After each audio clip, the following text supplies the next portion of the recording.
dude? What's up? How was which time? How was your call with Jamie? It was amazing. Jamie Wheel is a genius and brilliant and has been thinking and writing extensively on all the topics that you and I are chatting about for his entire life. And has gone so deep. And he's, honestly, I've talked to Jamie a bunch over the years, but I've never really dove in. And we dove deep. It was like a 15-minute call, lasted for like an hour and a half. It should have been a podcast. That is a long time, especially with him. His time is valuable, but he can really go on and on. I mean, he channels. And I was on the call. His daughter is interning with Future of Cities. She's like she's at Stanford.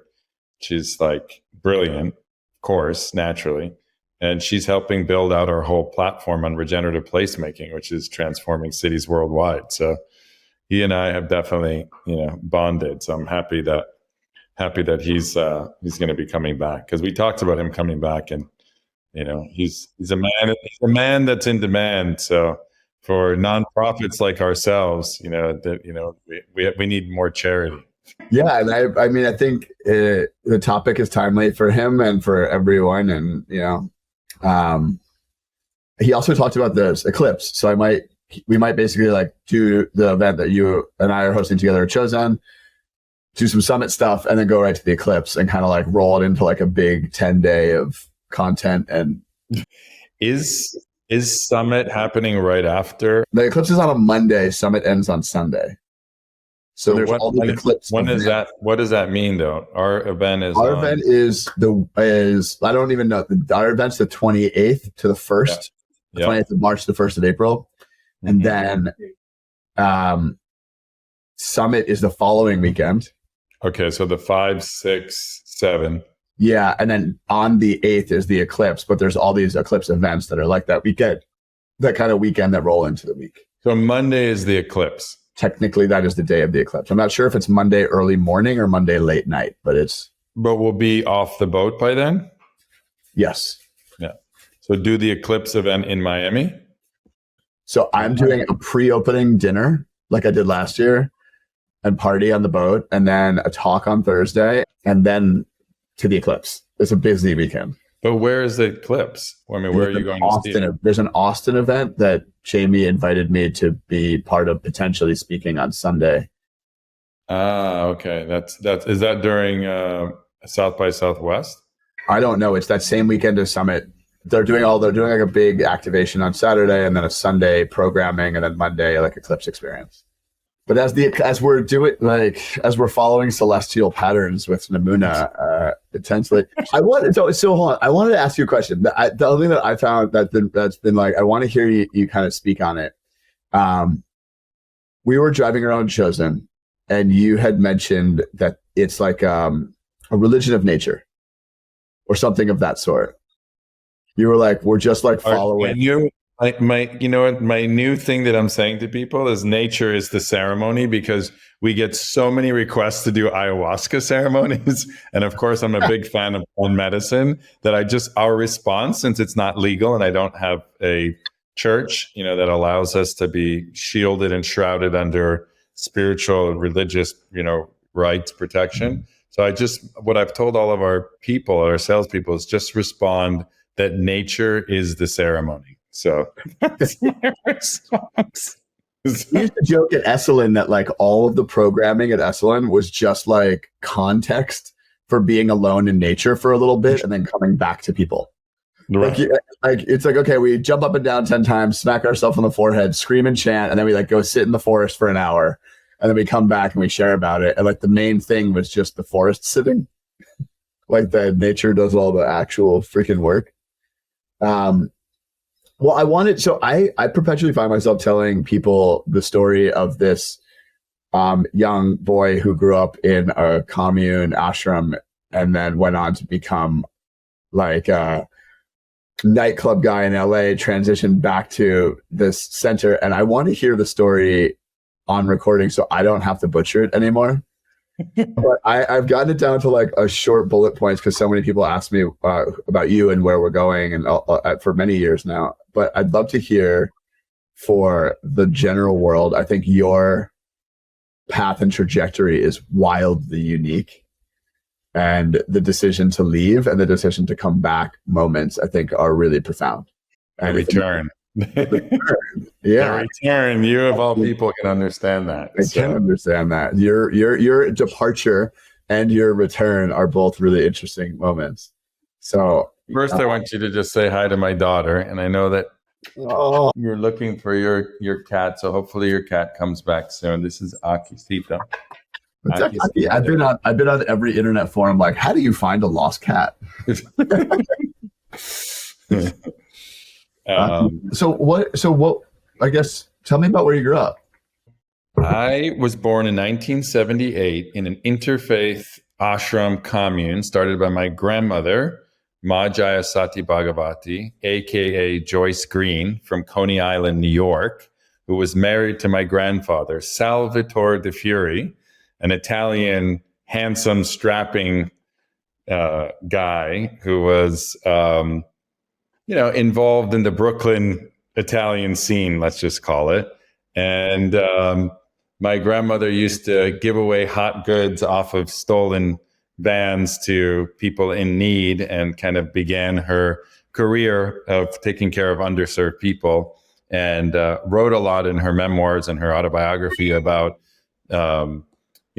the drug addicts and homeless people living under the Coney Island boardwalk that were basically her teachers, that were drug addicts and prostitutes, and kind of that's how she got into the work that she did, the humanitarian work that she did. And when she was in her 30s, she started to do Jack LaLanne and yoga to lose weight because she was going through her midlife crisis. She had 3 kids. She was married by 15, had 3 kids by the time she was 18, 19, my father and my 2 aunts. And in her 30s, she was way overweight, and she wanted to lose weight. And so she started doing yoga and breath work. She would have to hide in her bathroom in Brooklyn because her husband, my grandfather, would get physically violent if he saw her doing that weird shit, in front of her. The kids were raised in a Catholic household. So according to her, as the story goes, while she's in these meditations, she started getting visions and downloads of Neem Karoli Baba, all these saints and sages. Jesus Christ appeared to her, told her to teach all ways, for all ways were his.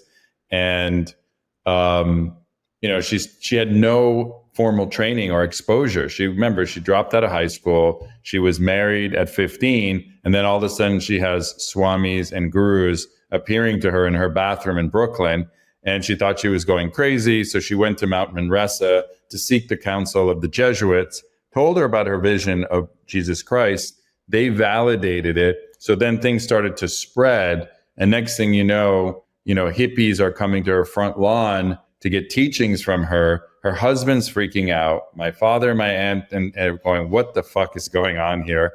And she gets connected to Ram Dass.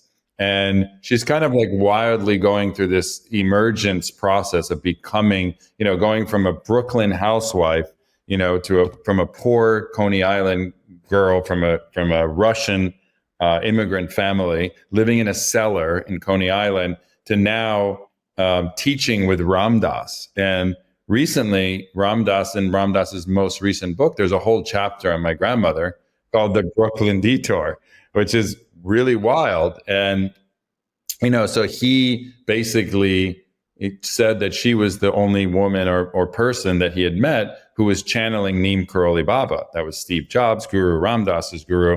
And at that point, he had passed away, Maharaji Neem Karoli Baba.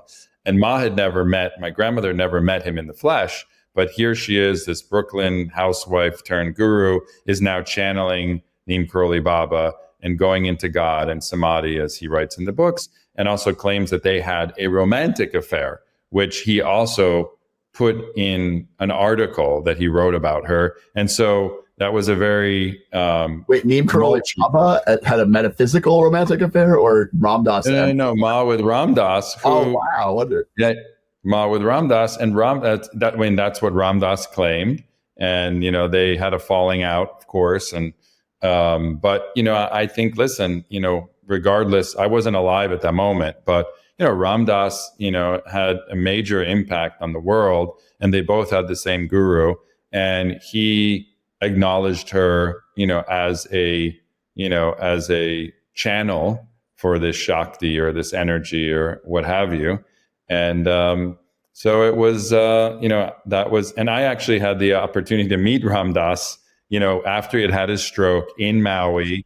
And, it was kind of interesting because, I went kind of under, kind of a little bit undercover because, there was quite a big falling out not only between Ma and Ram Dass, but between the ashrams. There was kind of like a schism. And that's why you have, this ashram in Florida and the other ashram in Taos, New Mexico, with the Hanuman temple, etc. There are many, many stories that, I love the interfaith ashram 1970s beef. That's awesome. That's so interesting. I mean, what's so cool is I don't think I realized is that her background to now. I mean, for anyone who hasn't visited Kashi, the ashram where Tony lives next door to now at Chosen, it's I walked through the forest at one time and it was like a full, in practice, Hindu ashram, interfaith Hindu ashram. Like you wouldn't believe in the middle of, for someone like her to be able to create that with no background in any of these things.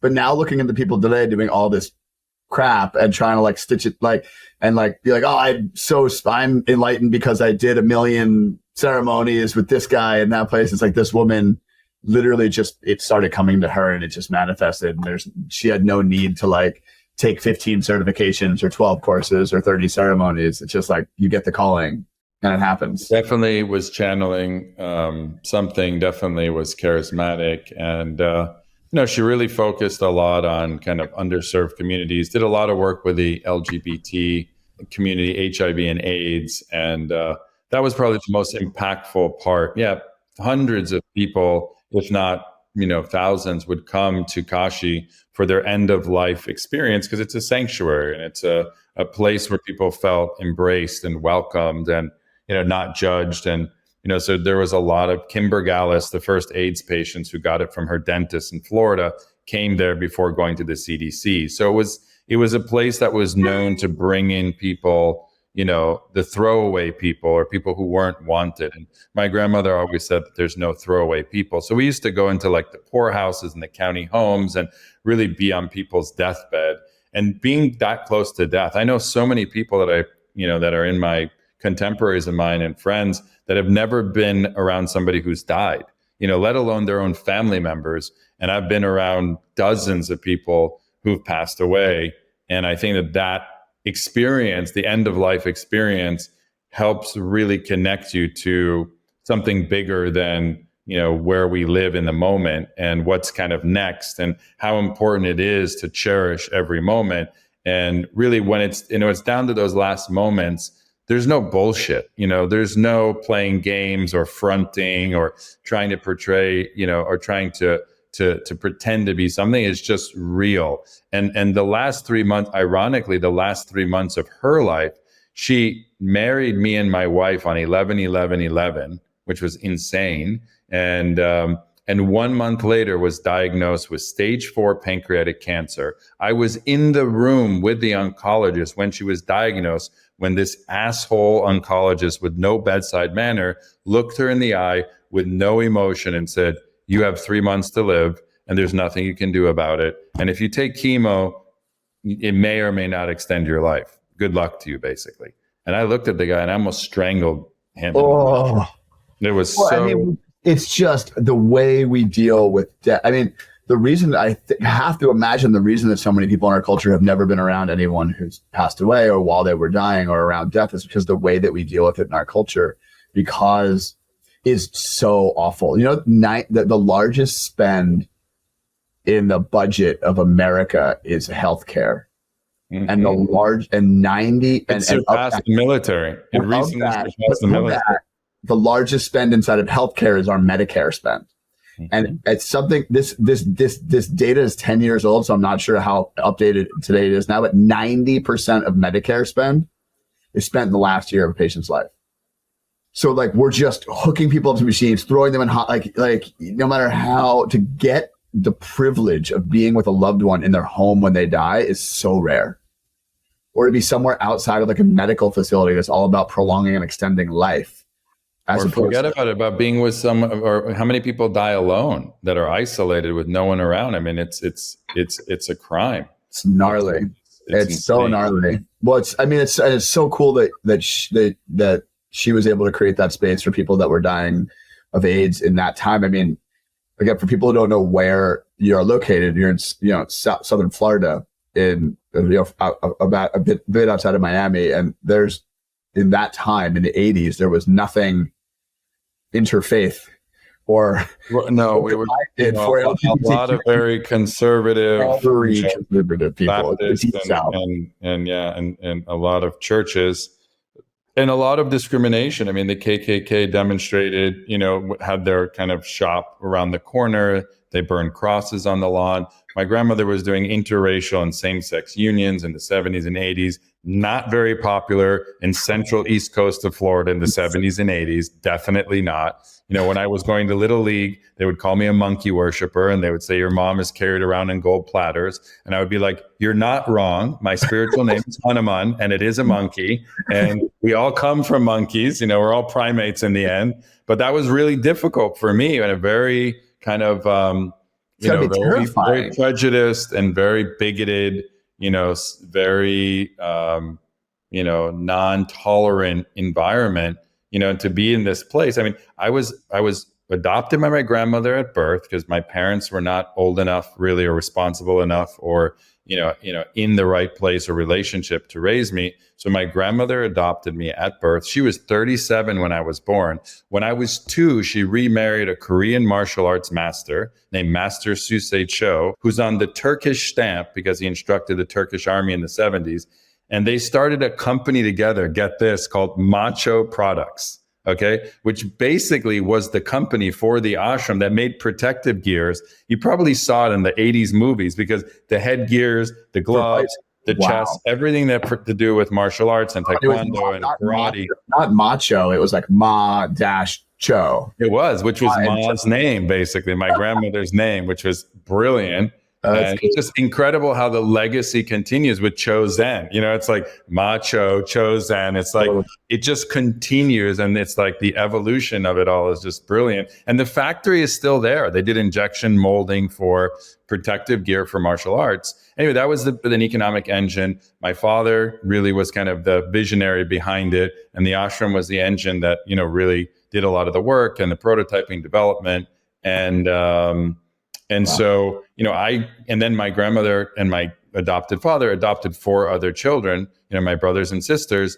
And we didn't know that we were adopted, until, an event happened in our life that, my sister was taken into custody because she wasn't properly adopted, and her birth parents basically took her back into custody, and there was a custody battle, and it was very traumatic for us all, and it kind of it changed a lot for us at that time. So that was was a really intense moment for us all. Not just for our immediate family, but for the whole community. So that's wild. And so that must have been, I mean, it's funny. I'm an only child, and people are like, what was it like growing up as an only child? What was it like growing up without brothers and sisters? I'm like, I have no idea. And so I always want to say, like, what was it like growing up like that? It was so different. It's like, it must have felt like that's the reality. Like, this is how it goes.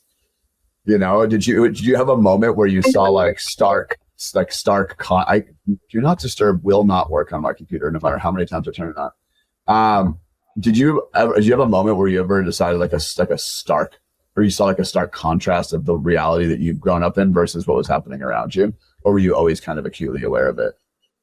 I never even, up until I was 10 years old, I didn't question that my father was Asian and he looked differently than all of us. And I find that astonishing because, I don't think anybody would really believe that, because like, how is your father Korean and you're, Anglo white, European, and you don't even question that or ask anything. But we just didn't, because we lived in a commune, and it was very, it was very insular in a way, and protected, and we were shielded from a lot of of judgment, bigotry, and there wasn't really, we didn't watch a lot of TV, we didn't have cell phones back then, there wasn't the internet, and so why would I ask these questions? It just didn't really occur, and so yeah, it was a pretty unique upbringing in that sense, and it just shows you how nature versus nurture, and how we're born innocent. We all come into this world without all of these preconceived notions and conditioning, and and I thought it was normal. And my grandmother was 37 when I was born, so it was very believable that she was my mother. Because I'm 45, I still don't have children. Do you have contact with your biological mother, or is she did you know? Have you looked? I recently met my biological mother after 45 years. And I recently actually, and of course, this story hasn't been told yet. So we have to figure out how we're going to release this, because there's a story coming out on Gaia. There's a documentary, but even in that, it's not in there. But we can table it. My guess is that we'll have many of these conversations, so we can table this specific part of it for later. I'm deeply curious. Yeah, and I guess I'll share. I mean, I can share with you more when when we're in person. But it was a pretty intense journey, because my birth father died about 20 years ago. Wasn't close with him. He lived in New York, and we had a very strange relationship, because when he was first coming to visit me at the ashram from New York, it was always portrayed that he was, or presented that he was, my half brother from the first marriage from my grandfather. Whoa. So until everything came out about the adoption, I'd always thought of him as a half brother. But he also was a tough guy from Brooklyn who had a motorcycle, got in a lot of accidents, got in fights with cops. He was a James Dean type character. I was wondering where you got that from, And, I was kind of like this Renaissance kid growing up at the ashram, doing martial arts and playing piano and doing cover bands of, Led Zeppelin and the Doors and all of this kind of stuff. And he would come down and visit me, and he wanted me to be a normal kid. He didn't want me to be, an ashram kid. He didn't want me to have, do the Hindu rituals. And I was baptized because of him. My first name is Anthony, and my birth name was Anthony Petruzzi. I have 3 birth certificates: Anthony Petruzzi, Anthony DeFury, which was my grandfather and my father's name, and then Tony Cho, which is the final arrival. You get so many passports in so many different countries. This is genius. Well, after he passed away, when I went to the funeral, which is a very, tumultuous, difficult, tragic moment, because nobody wants to lose their son. And he had a substance abuse problem. And, I always said he died of a broken heart. My grandmother left early, when they were in their late teens, to become a guru. And she pretty much had to leave the marriage because, her husband, of everything that was going on, and just, he couldn't really handle it. And she said that he was, physically abusive to her. And so she picked up and went with her disciples and found this property in Central Florida, which became Kashi Ashram. And so I think that was clearly very difficult for the family. And so, yeah, I mean, it was wild. And, so he was more of like an older brother, younger brother in some cases, because he was basically grew up for a period of time believing that your father was your brother. That's incredible.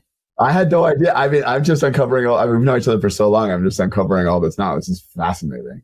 You know what's great about these podcasts or I get to listen.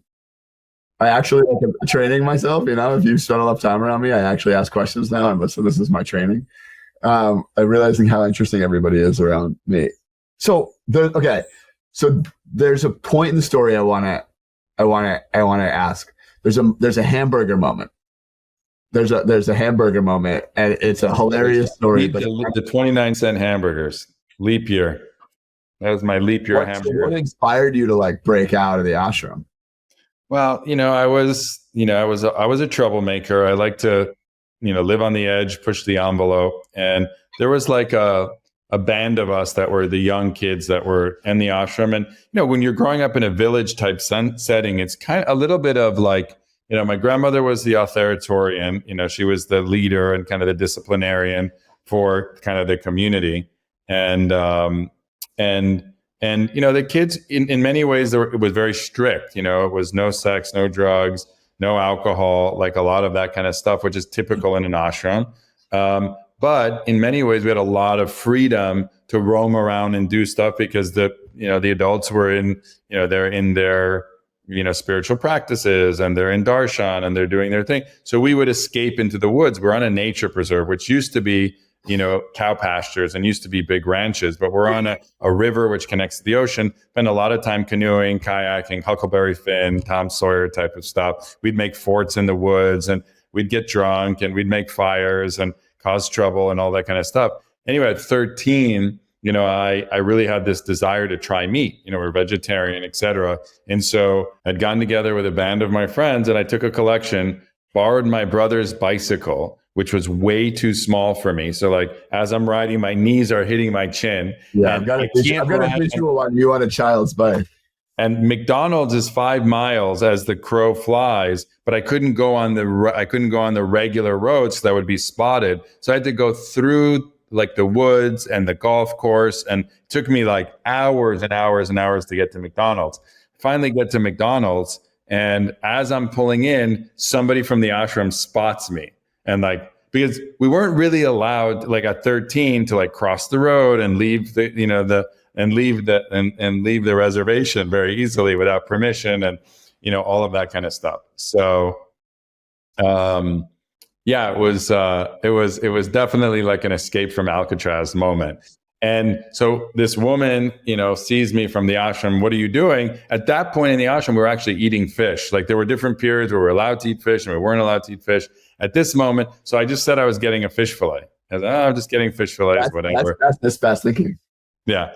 And I did, by the way, I liked fish fillets. That was kind of like our thing that we would get, and it was fun. And, but I really wasn't supposed to be out, by myself, at 13 years old and going into town and driving 5 miles away. So anyway, I go and it's the 29th day of February. So McDonald's is having a special 29-cent hamburgers. I'm 13 years old. Oh, no one should ever eat a 29-cent hamburger, even back then, this was the early 80s. And so what do? Is I buy like 25, 30 hamburgers. I have all these bags. I go in the bathroom, I scarf one down, and I turn peaked green, and I'm like vomiting in the bathroom from eating. I don't even know what this was. Your first meat was the McDonald's finest 29-cent sale hamburger. First meat was McDonald's 29-cent dog meat, most likely. And so anyway, I'm driving back and I have the hamburgers and they're falling out because I'm hitting my chins with these things and I'm going through Briar Patch. Anyway, when I return to the ashram, like I walk into the temple, the Dattatreya temple where my grandmother lives, where I live, and there's a bunch of people sitting in the living room waiting for me, basically saying, your grandmother's waiting for you upstairs. So like the whole ashram knew that I had escaped from Alcatraz. No one knew what I did, but in any event, I go upstairs and like, it's the tribunal, it's like the entourage, my grandmother, what did you do? Who was involved? And it was like, everybody who was involved got called up, to go through a trial basically. And we were all asked, what were we thinking? What were we doing? Et cetera, et cetera. And the meat thing never came up actually until the last person. There was like 8 of us right at the end. Yeah, he basically couldn't keep it under control. I'm not going to throw him under the bus because he's a friend of mine, but he basically said, "Ma, I'll never eat meat again." And I was like, "Uh-oh." Shit. And then that was it. I definitely got the back end of the brush. So let's put it that way. But it turned out to be actually my essay that was written to college was that story. And that's what got me in. I got waitlisted at Harvard. I got into Northwestern and ended up going to Northwestern. That was my college essay. And it really kind of be a crazy college not to accept anyone with a story like that. And look, if they're looking for unique folks, I think they've got one on the thing. And so when you came back from college, is that when you went to Miami and went into what became your, I mean, you have a wildly successful career in real estate and neighborhood development and city regeneration in that, like the front end of modern trends, not like, and so it's how did you go from kind of being fully disconnected from what's happening in mainstream culture to being a very active creator in mainstream culture? Yeah. So, I mean, even when I was in college, I was kind of disappointed because it was very segregated. It was a very strong Greek system. Everybody was in a fraternity or sorority. And I couldn't understand why, Black people and white people didn't hang out. I mean, I grew up in an ashram. I grew up in a commune where my dad was Korean. I didn't even know that he wasn't my dad until I was 10 years old. And then I'm seeing, white people and Black people don't really hang out together. I'm like, what's this? This doesn't make sense to me. I felt lonely. I felt alone because I wasn't in a warm kind of community, which was one of the best aspects of growing up on an ashram in a commune. And actually, my first initiative in the world was to start a student organization called Envision, which was really all about diversity, equity, and inclusion. It was kind of like, I was really ahead of the curve back then. This is 1996. And I was just really not happy. It was very cold. It was isolated. I moved off campus right away because I had a really weird, first roommate. I had a challenging roommate situation that was just not like, I didn't feel like I was in alignment. And like the music communal living, but not this vibe. No, it was not exactly what I was looking for. And so I just didn't feel like I fit in. And so actually I came back even before the year was done. It was quarter system. And over the holiday, I came to Miami to spend time with my dad, and I wanted to take a little bit of break because it was too cold for me. And I ended up getting an internship at MTV Latino on Lincoln Road in the 90s in South Beach. And that was it. I was like, whoa. I was like, this place is awesome. I said, this culture is incredible. These women are beautiful. This vibe is exceptional. It's like, I need to learn Spanish. So I bullshitted my way into the most rigorous exchange program you could ever get in Argentina for native Spanish speakers that wanted to brush up on their Spanish in the public university system. 30 of us, basically people of Latino descent that spoke Spanish growing up, that were Americanized, went to school in America or, in the US, and they needed to come back to like do their year abroad or whatever. And we're in school. So I got my high school Spanish teacher, who was a Presbyterian bishop, who was, part of the ashram, to basically write my essay, get me into this program so I could continue my credits at Northwestern. So I go there. We had this gay couple that were our chaperones. It was like Sean Connery and this hunky young guy. They had this loft in downtown Buenos Aires. They would throw raging parties. And it was like 30 or 40 of us students that were going to Mendoza to learn about wine and vineyards. And then, we're traveling all over Argentina and going to amazing places. And after 6 months of this massively cultural, this was my experience. This was what I thought Northwestern was going to be, but it was like, and you have to understand something. Argentina at that moment was in this, it was completely fantasy world because the dollar and the peso were pegged. It was 1-to-1. Argentina had always wanted to be a first world power, and it had the potential. And of course, it just suffered from a lot of corruption and a lot of, the things, the challenges that Latin American countries always do, super corrupt dictatorships and, all the socialist regimes that went through. At that point, Madonna was filming Evita. Carlos Menem was president. The dollar and the peso were 1-to-1. I'm 19. I'm living the vida loca, as you can possibly imagine. Grew up on the ashram, sleeping on the floor. Everything is coming to me that I want. I call my grandmother and I'm like, yo, I was like, I've got bad news. I was like, I'm moving to Argentina. I'm dropping out of school and I'm eating meat because I was served the best beef on the you're in planet. Argentina, yeah. Lunch and dinner. There's more cows per capita and it's the best meat. And I was legitimately living with a modest, middle-class single mother and her son who was in the military. And that's what they served you: breakfast, lunch, and dinner. Beefsteak. That's what you ate. And I really I was craving it. It was something that I really wanted. Definitely wasn't the shit meat that I ate from McDonald's when I was 13. And it was just more of the symbolism of me rebelling. And my grandmother was so furious with me and, basically cut me off financially, excommunicated me, and really took a hard line. And at that moment, I was like, at 19, I'm like, okay, this is my moment to figure it out on my own. And it was honestly that moment. I'll never forget the day, the conversation, the phone call, when I knew this is going to be that moment of departure for me, where I have to have confidence in myself. I have to believe that. And, my grandmother cast a huge shadow, she was a very big personality. And it was very hard for me to define myself as an individual, within that context. And so me being related to her, big personalities, big people, I wanted to do my thing. Wonder where you get that from. Right. And we always had that respect and love for each other, that independence and that strong-headed, go get it nature. And so I basically said, all right, so be it. And so I didn't have 2 nickels to rub together. Basically finished with my program, and I'm living in Argentina. I was living with this German guy and this French girl. It was 90210, real world Argentina. Yeah, it was real world Argentina. I'm living it up, 19, and I go looking for a job. I need to find a job. Within 2 hours, I stumble upon this place. I walk up the second floor. There's this woman, redheaded Italian, Argentinian bombshell, mid 30s, 40 years old. We start talking, Vici, I'll never forget her. And we really hit it off.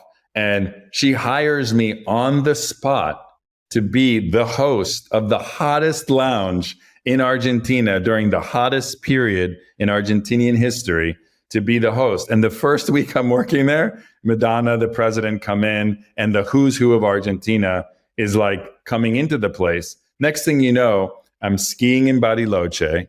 I'm on yachts in Punta del Este. I'm in Carnival in Brazil. I'm in Iguazu. And I'm having this incredibly, amazing life in nightlife in Argentina, which basically set my career on a completely different path. I mean, such a stark contrast to the world that you grew up in. It's incredible. They say that I think it was, it was an old Elon quote or something where he's if you want to be a billionaire, get really good at 2 completely different things. You need to master 2 things and then put them together. Right? That's how some of the most wildly successful people in the world have been. And it sounds like you've grown up in this, one of the more unique, so many people who've grown up in cults or communes or ashrams or things like this have this really traumatic story.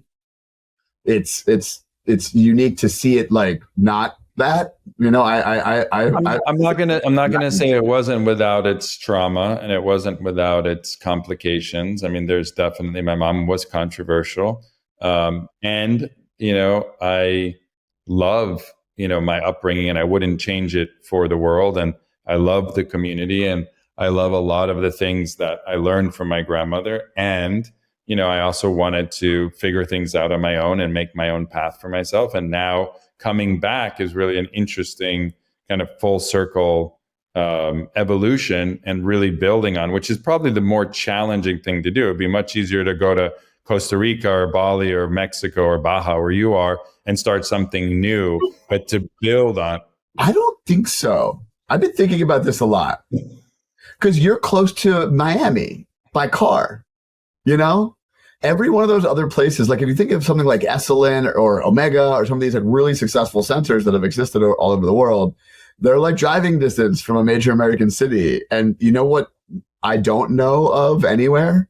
A really long-term, really well-attended, alternative community that's in another country. that's draws on Americans or Europeans to join it. I mean, an argument can be made for Blue Spirit. You've been to Damen-Her, you've been to Spain. Yeah, but Damen-Her isn't fielding tens of thousands of guests per year. It's fielding thousands. It's a small. There's no real facilities per se, other than the temples. They're not running a huge amount. Oroville's fielding tens of thousands. Oroville's maybe, but that's the first one, right? Like that's the OG. And Puna, but they're not drawing on. I'm talking more about evolving, modernizing. That my grandmother's foundation teaching, because obviously I'm building on 47 years of community, but I'm doing it in a very unique, nature-based, non-faith-based approach, and I think that creates, it creates tension. There's definitely the ashram is a celibate, alcohol, drug-free environment that's kind of like Burning Man. Kind of like and we're really focused on nature-based, but we're also big believers in plant medicine and psychedelic research and a lot of different pursuits. So I think there's a good complement because not everybody's into everything, and I think that's really what we're talking about. My grandmother used to always say, she's like, we're not a religion. And they are a community that has a certain set of principles, guidelines, traditions, rituals. And so, it is a community, it is a commune, and so, I think that what I love about that is the community aspect of it.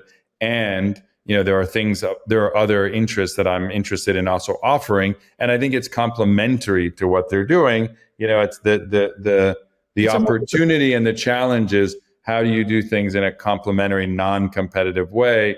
And also nobody owns the programming and ritual. These things are iterative. And I think today, if Jesus, Moses, Muhammad, or any of these massive religious figures were alive today, would they even believe in religion?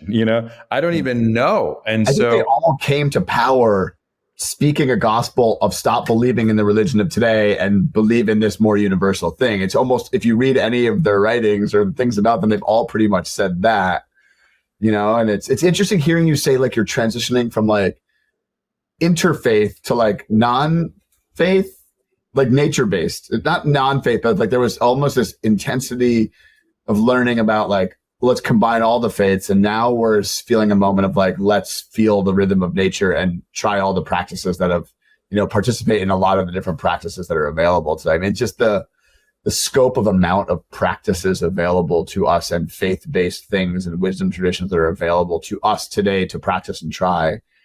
And to have exposure. I think there's wisdom. I think there's wisdom in everything. I think the challenge is that people get dogmatic about certain things. And I think that, Jesus is not alive today to talk about what he would believe today. There's no new mythos in Christianity. And I think it's beautiful to be God-fearing and to have faith and to be religious and spiritual. I have no, judgments for what anybody wants to do.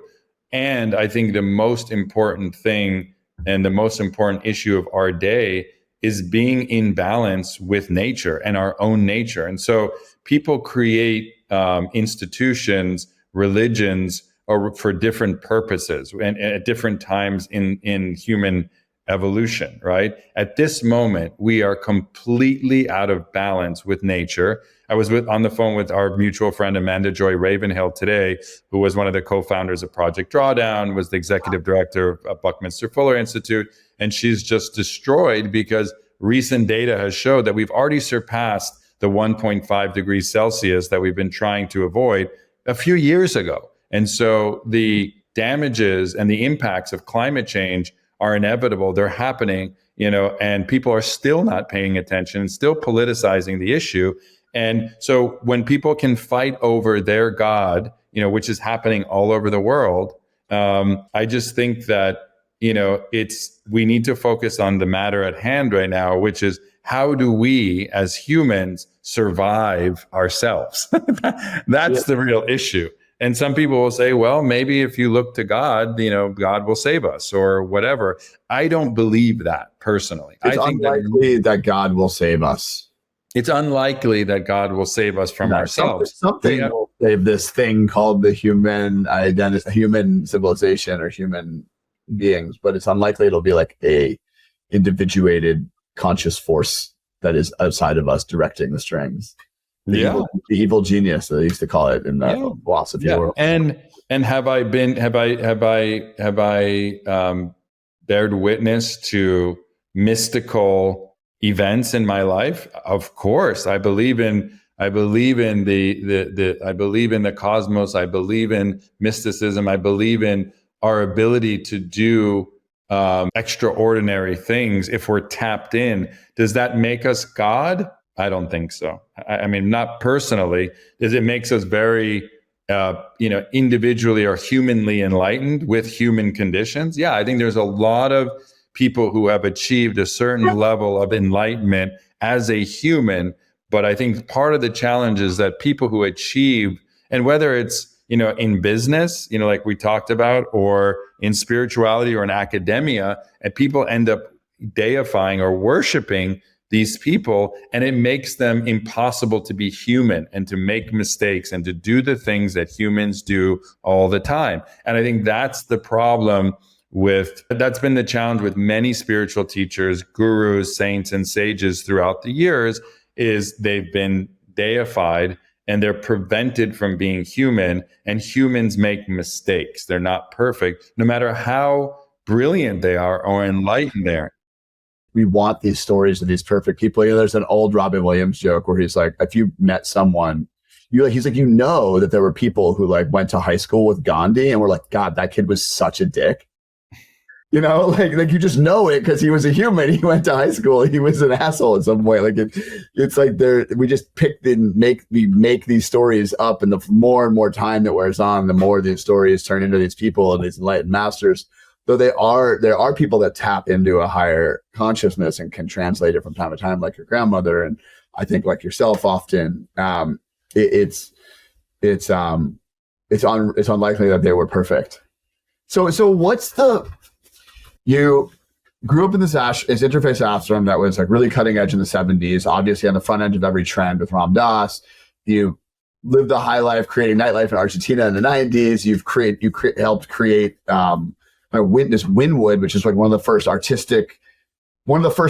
neighborhoods in America that was based on art and became successful through like bringing art to the forefront. And then you come back. What your home is turning into a huge community with regenerative farms and incredible programming, and it's spurning a whole local community around you. I was so impressed last time I was there. We're bringing together a bunch of leaders of the movement, of the people from shamans and rabbis to community builders and event producers and all these people who are like part of this new thing. What's this new thing? Like, what is, like in Esalen, they used to call it, the founders used to say the big Human vision. Potential movement. Well, they personally called it the big vision. They were like, we don't really know exactly how to describe the big vision. It takes us about 10 minutes to describe it, but like together we're like, it's part of the vision that we see coming. Do you have like is there a message that you think? The way that we're structured is I have a family office. I've been blessed enough to be successful in various different neighborhoods and real estate development. I was the co-founder of Magic City Innovation District and helped develop Little Haiti after Wynwood, and took a lot of my learnings, into what we're now doing with Future of Cities, which is basically co-designing and co-creating, open sourcing a new sustainable development framework called regenerative placemaking, which basically is the framework for ESG and impact and sustainability, to which we benchmark all of our projects. And so within, that framework and within Chosen, we basically say that nature is medicine, food is medicine, and community is medicine. And so that translates also to Future of City, where we're talking about ecological, social, and cultural harmony within a place. And so this is place-based development, community building, city building, neighborhood building, commune building. However, but what it is, it's a loose framework that's not prescriptive, that honors and respects historical significance, cultural significance, but empowers the local communities and stakeholders to co-design their best outcome by giving them capacity, information, training, etc., without being bound by the constraints of any institution or any framework or any dogma.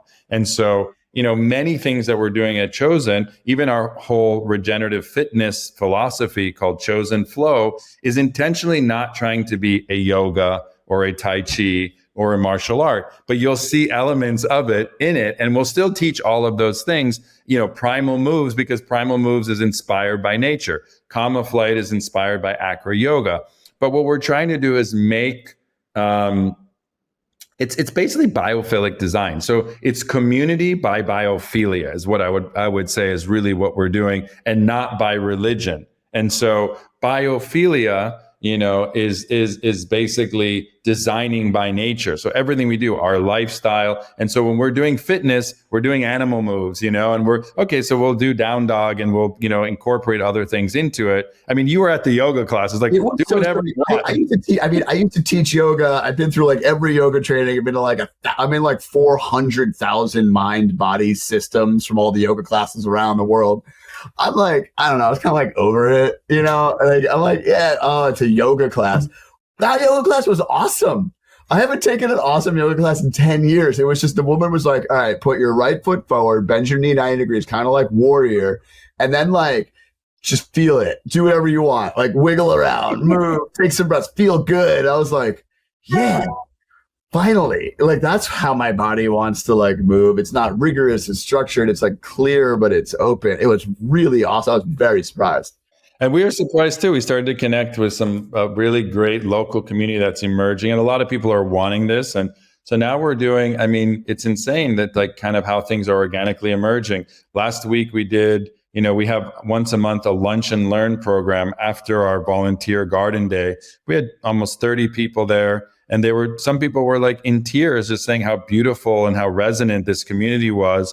And then you get a farm to table meal. And we had somebody teaching about moringa, and the week before, mycelium, and the week before that on regenerative soil. And so it's just basically the things that are relevant now to learn that are going to empower us to be resilient, because we're under siege. We're attacking ourselves as humanity. And we're trying to provide, we want to be like a dojo for the future. We want to give people the skills that they need to grow their own food, produce their own water, be self-sufficient, make your own reels, your podcast, whatever you want to do. Just be independent, be self-sufficient, and choose your own path, as long as it's in right relationship with nature and community, because we're fucking it up. We're fucking it up for ourselves, and we're fucking it up for the next generation.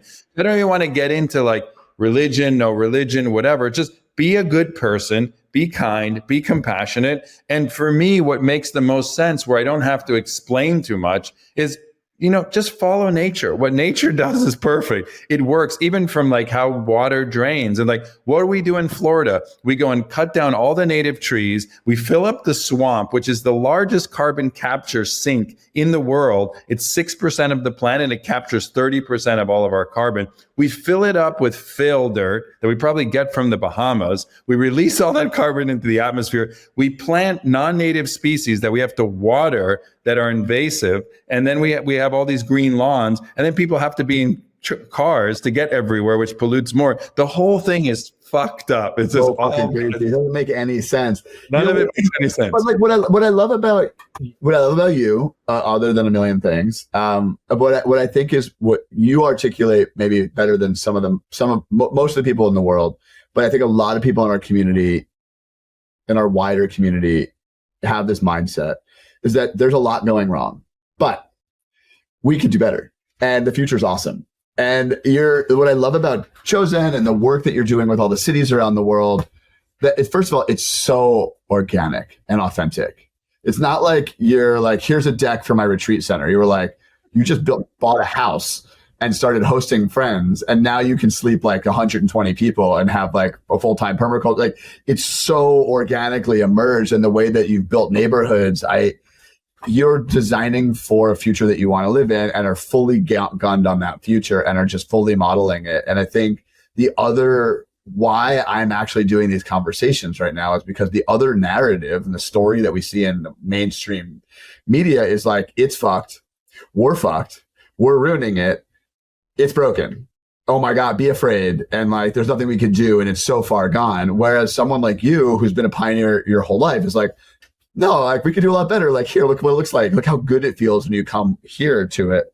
Yeah. I remember when we went to, you talk about like working with what's already there. You see a lot of like the myths that happens in the world. And I see it here in Baja. People come in and they like had an idea for a house in mind, come get a square, level it, and build whatever the heck they had in mind from Minneapolis. Whereas we call neo-colonial in my work, that's called neo-colonialism.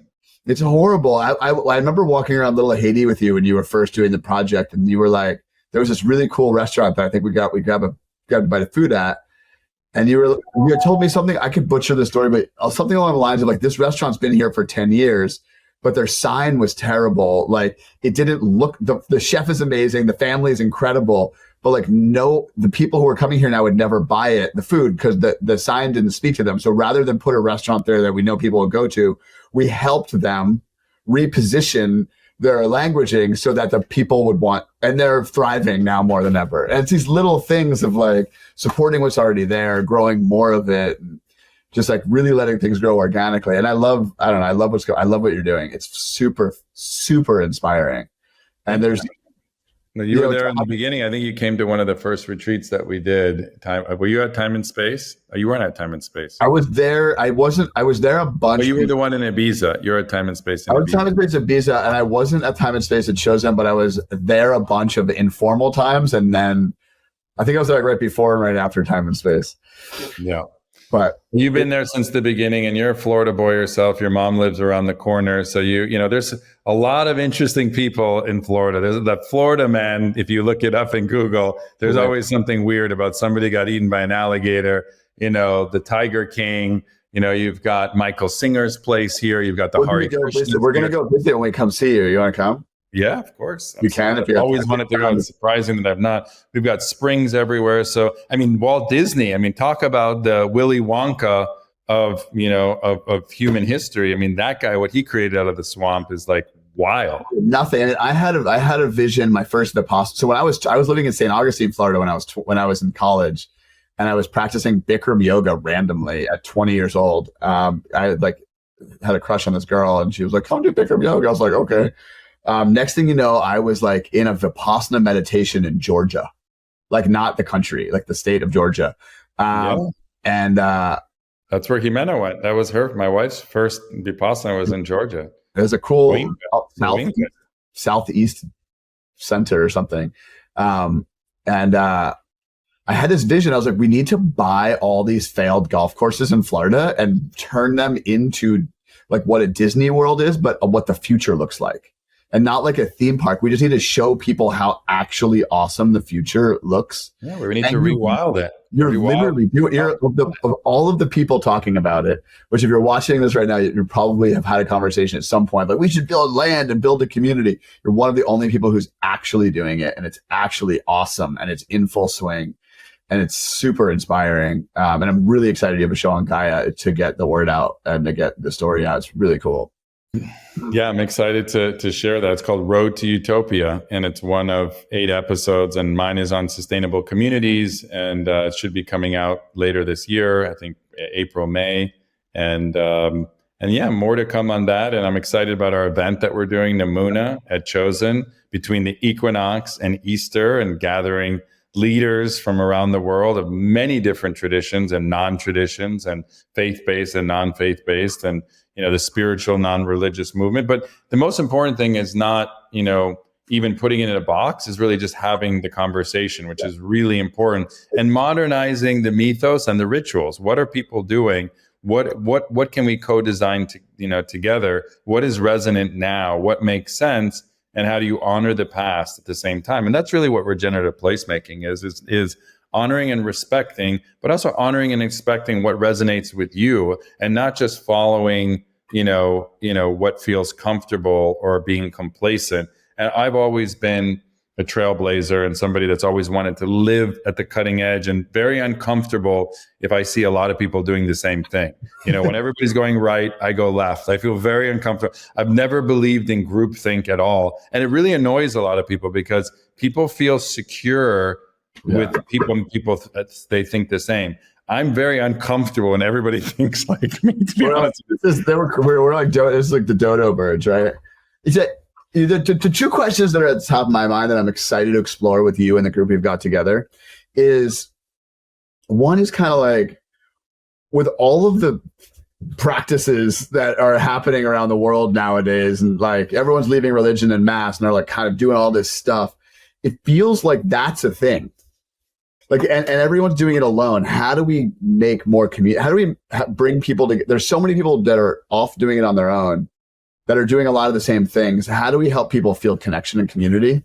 And then there's a lot of people, I would include you and a lot of our extended community have kind of been like placed in these roles of like guides or spiritual leaders of sorts that are not, because we don't have a religion and we don't have defined people. I've been talking to so many people that are like, I'm like, who are you getting your guidance from? And they're naming people that we know well that did not sign up to be spiritual leaders, and now I'm like, wow, it's not that they're spiritual even. It's like there's this new community emergent that fully exists. It's not even emergent anymore. It just exists.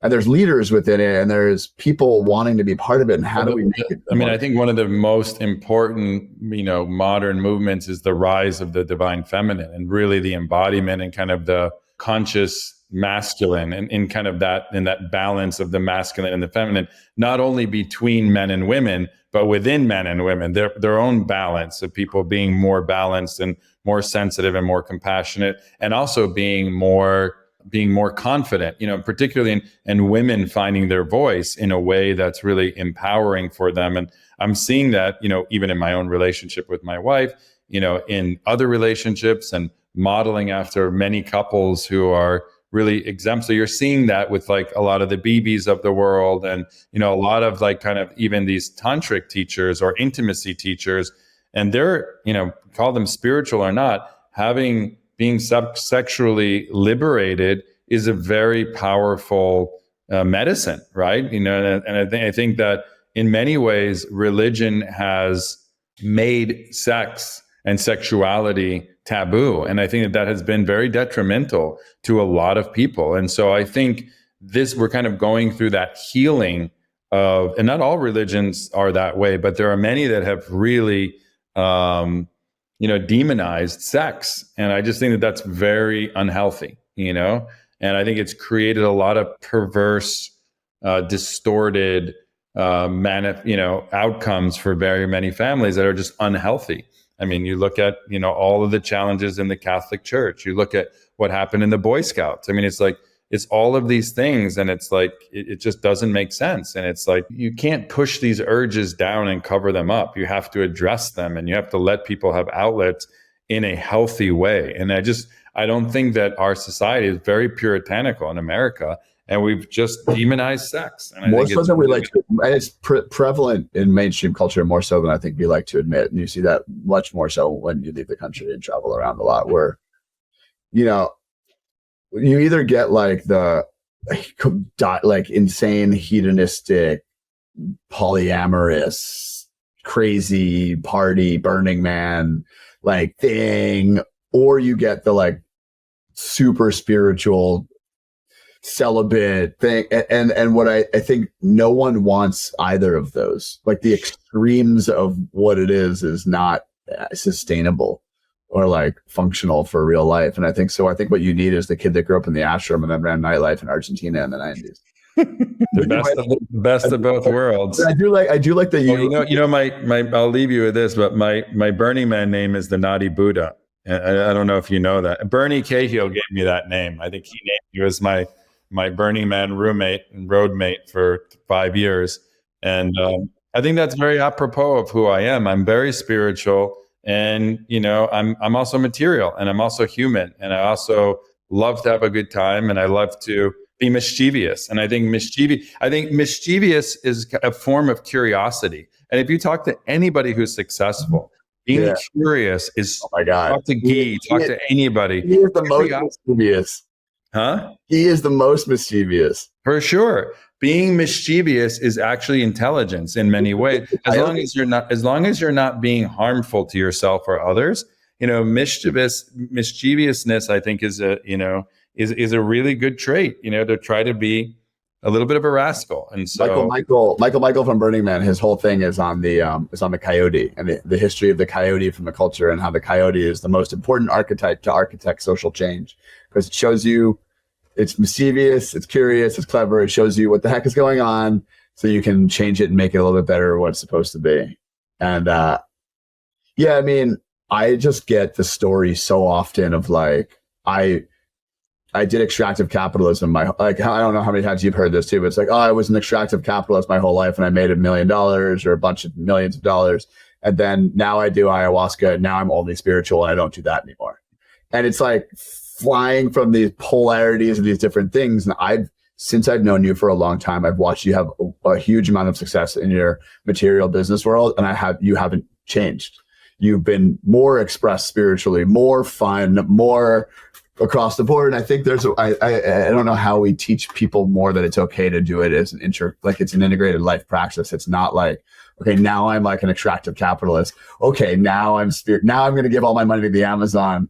How can we be it's a daily journey. You're doing it all the time, every day. You're learning, you're growing, you're spiritual, you're material. You have all these mixed emotions and they're all good. Embrace it all, love it all.